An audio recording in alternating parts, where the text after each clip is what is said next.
How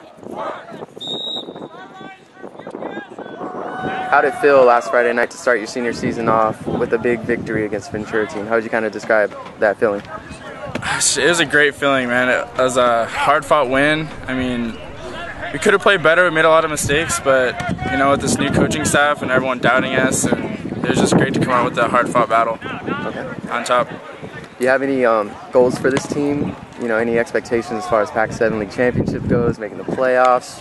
What are the expectations you have for this team?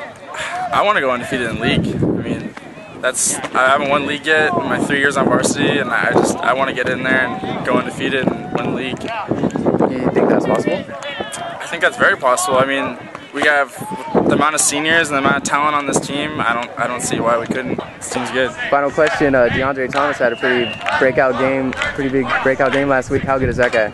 Oh man, he's a great little guy. I mean, he just came up as a sophomore, and first game going in, he gets a 50-yard touchdown. I mean, not much more you can ask for. Okay. Good luck Friday.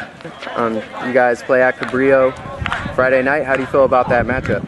Well, it's our first road game, and you know, it's going to be a test. They're well coached. I know their coaches over there, and you know, just hoping we can take care of our business, and you know, all respect to them, and look forward to the challenge of going over there and playing Cabrillo.